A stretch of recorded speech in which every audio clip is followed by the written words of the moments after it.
Saleen da. Hier gibt es auch Gemüse. Bisschen Kräuter, auch Rosmarin. Hier ist rote Beete. Das ist Fenchel. Die Sonnenblumen, ja. Another Oscar season is upon us once again.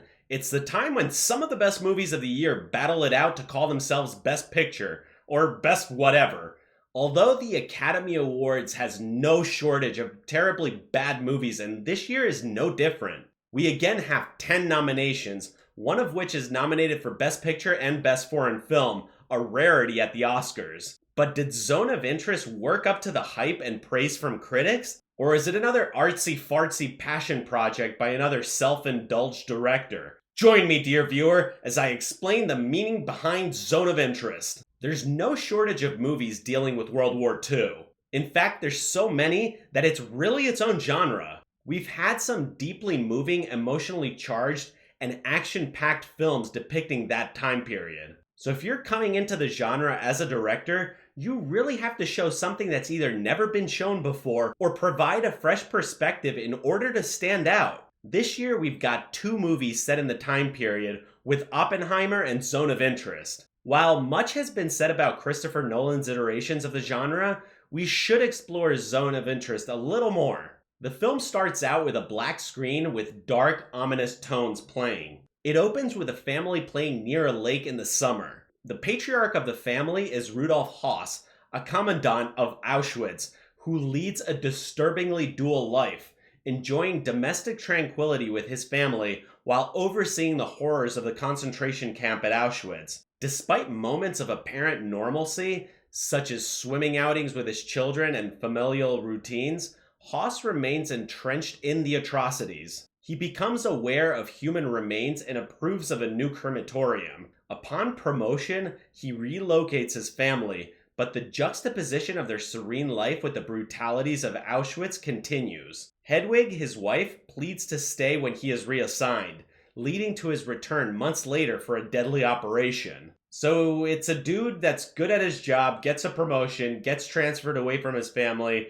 and then gets transferred back. That's it. That's the plot of the movie in a nutshell. Now, if you were to tell me that you're going to make a movie that explores the psychology of what it takes to get a person to commit such horrible acts, I'd say great, let's do it. But Zone of Interest is not that. While there are some truly horrific scenes depicting the planning that went into the Holocaust, the rest of the film doesn't provide anything to that narrative. There really is no message in the film.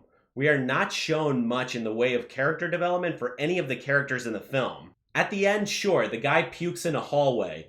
We as the audience are led to believe that his actions are finally catching up to him, but none of the film builds up to that. It kind of comes out of nowhere, which I guess could be the onset of a sudden realization. But if you're gonna end it like that, you have to build up to it. Take the TV series Breaking Bad, for example. The series began with a seemingly innocent man in Walter White, but as the series progressed, the audience saw one man's descent into hell through careful and methodic exposition. Zone of Interest does none of that. Instead, it focuses on the banal life of Höss and his family. If you're gonna do that, fine, great, but you have to have a deeper underlying message, like what's the psychology that led up to that? The most interesting question that's been studied extensively within the field of psychology has been what exactly leads someone to follow orders blindly and commit heinous acts like in Auschwitz. The most famous experiment that explores this issue was the Stanford Prison Experiment conducted in 1971.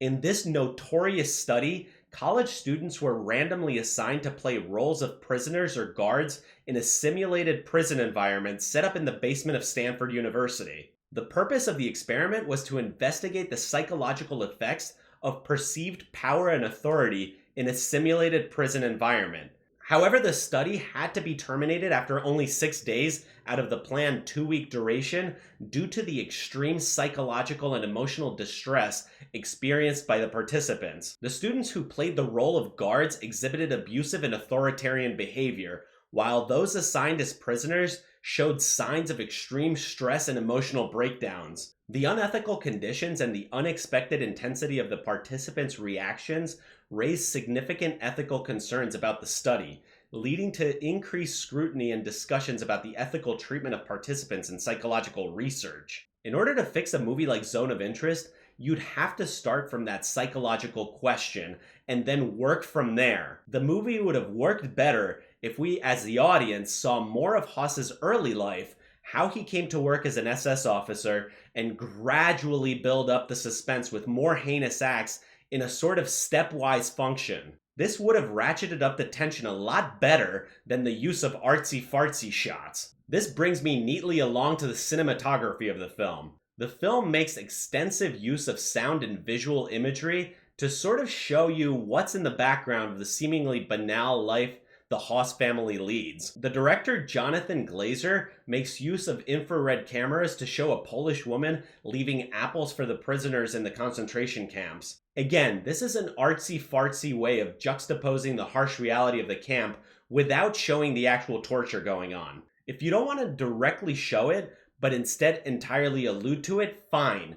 But then you have to show the audience more than just that simple act. And the director does try with this one scene that completely doesn't fit well into the narrative nor the feel of the film. In one of the scenes, a young boy in the family is seen playing in his room with the window open where he could hear Nazi officers violently dispatch two prisoners fighting over an apple. The little boy's response was, "Oh, you shouldn't have done that." It's the way in which the kid says it that made it appear like he was making light of the horrible situation. It seemed like an odd way to frame that scene that completely didn't fit into the film. I mean, what kind of psychopath makes light of that? It's weird. It seems like it's really easy to fool modern audiences into thinking they're seeing a masterpiece when they're really seeing a dog shit movie. This reminds me of the raging trash heap that was Roma a few years ago. That god-awful shit show masqueraded as this fantastic artsy film, but really lacked any depth or meaning. It's the same story this year with Zone of Interest. It's a movie that shows and tells you nothing of note, nor has any deep underlying meaning. Don't believe me? Compare Zone of Interest against Oppenheimer. Christopher Nolan went to great lengths to capture the psychology of a deeply complicated American Prometheus like J. Robert Oppenheimer. Whereas Nolan went deep, Zone of Interest remained very surface level, and to the trained eye, it shows. Overall, Zone of Interest is a film that tries to tackle a deeply complicated and horrific incident, but fails miserably at it. There is no exploration of the character dynamics or psychology. You don't see any of the characters' motivations explained or shown in any meaningful way, other than the wife's discontent at the husband's work transfer. It's a film that completely lacks any personality or meaning. There is no deep underlying message here, no exploration of the deeply complicated psychology of the people working at Auschwitz. It's a movie that hides this fact that it doesn't know what the hell it wants to say. It hides behind artsy-fartsy cinematography and sound design. But what do you guys think of the movie? Do you think it has any chance of besting Oppenheimer for Best Picture? Or do you agree that it's a meaningless pile of trash like Roma was in 2019? Please do let me know down below in the comments, and as always, hit that like button, ring that notification bell, and smash that subscribe button, and I'll see you in the next one.